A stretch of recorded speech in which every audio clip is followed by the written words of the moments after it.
Meeting on the crossroads where the two forbidden subjects of politics and religion intersect. This is the Sophie Scholl Roundtable. So glad to have with me back James Hagberg. Last time, I think we had him here, it was at a time when he was entering into Liberty University. And he's basically completed, I believe, his first year there. I have, yes. And I thought what we would delve into is China in light of the U.S., where the direction of U.S. is going in light of the prominence of China, especially in relationship to the military. Because as we were just chatting off camera, I was saying, it seems like China is becoming much more masculinized with their military, where we in the U.S. are being feminized. But I really appreciate the take James just shared with me, and I'll maybe have him share that with you so that you can hear the perspective he just shared with me. Certainly. So as I was saying, what we've been seeing in global politics, especially, and I was also just thinking how you see this as a great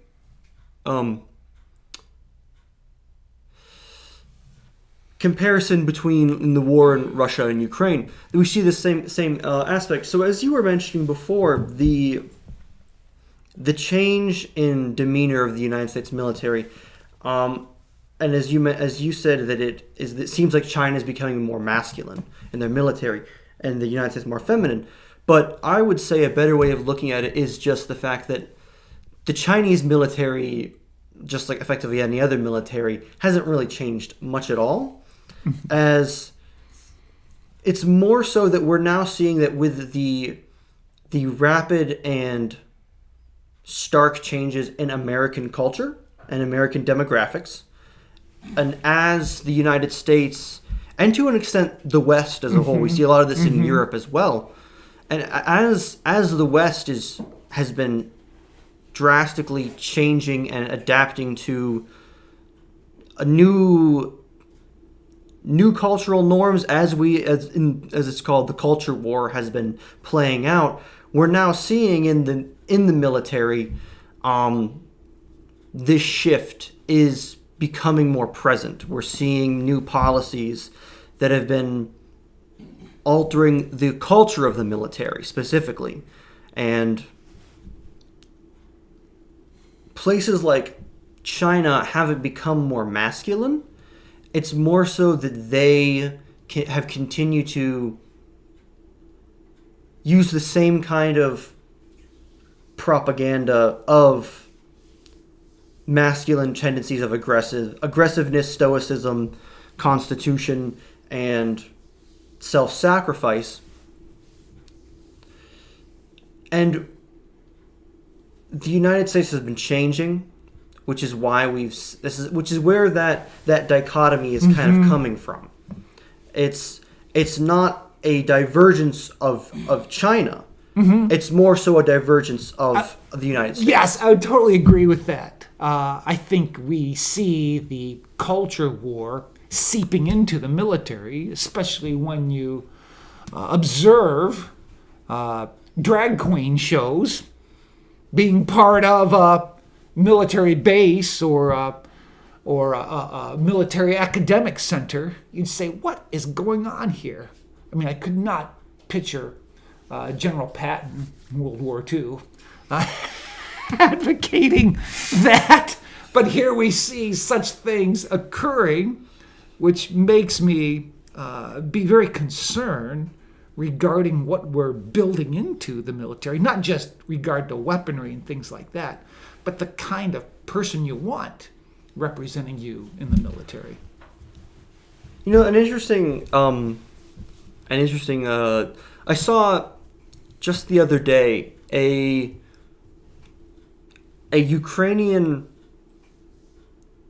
army recruitment ad, and as you know, the West has fully supported and backed the Ukrainian state in their conflict with Russia.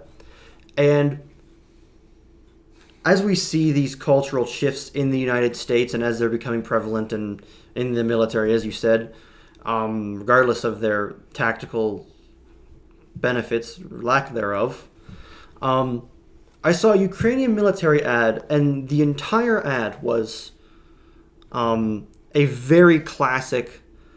It was almost. It almost looked like a commercial for Call of Duty. Mm-hmm. It was a bunch of very strong, bearded, masculine men with tanks and with guns, but something I thought was really interesting was throughout the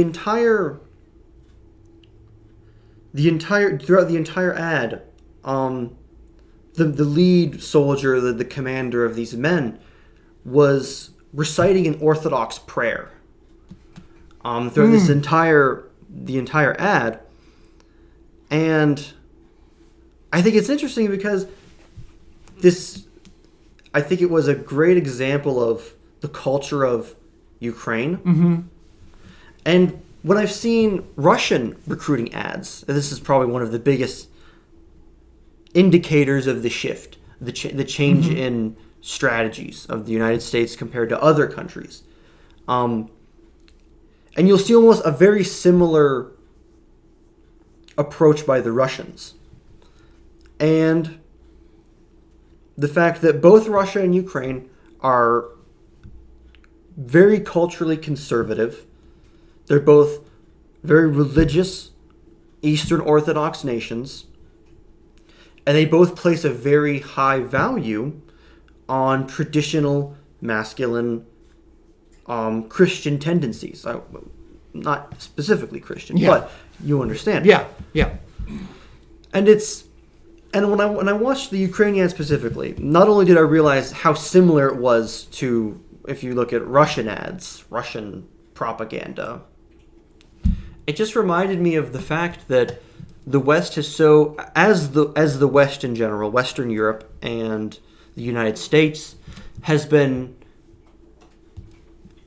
so deeply embroiled in our own cultural conflicts as we battle socially about these issues and how best to craft a society that is cohesive and tolerant, and while also maintaining values and maintaining structures that we know are beneficial to human cohesive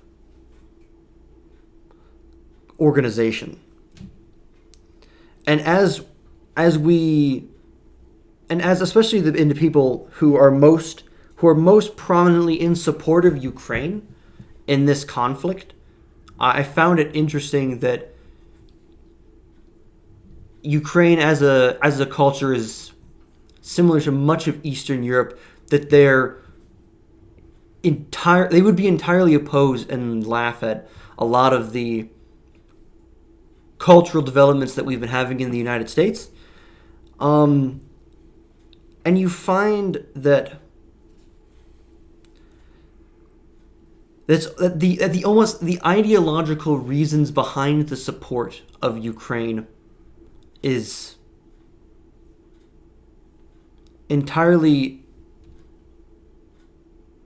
disconnected from the reality of our opposing cultures. Mm-hmm. And I think that this difference that we see in various cultures and how that affects their military, a place like China is aware of this. And the Chinese military, I think they've been aware of the growing divides and difficulties in the United States, in our Mm-hmm. culture, because regardless of the technological superiority that the United States has over the Chinese Communist Party, which is vast, on both the land, air, and sea, while they can't defeat the United States in open war right now, I think the Chinese have been playing a strategy of doing what they can to consolidate their power, expanding it where they can, but they also are aware of the growing tensions in the United States and the West, that the best thing that they could do is to wait and hope that the West will knock itself down. Yes, agree. I see they're seizing upon the weak spots in our culture, and I think they're taking advantage of it. And I wonder, too, if I really feel like there's that aspect of they're fighting, in a sense, asymmetrically right now through this cultural weakness that's evident to us and them. And they're taking full advantage of it in ways that would help us self-destruct.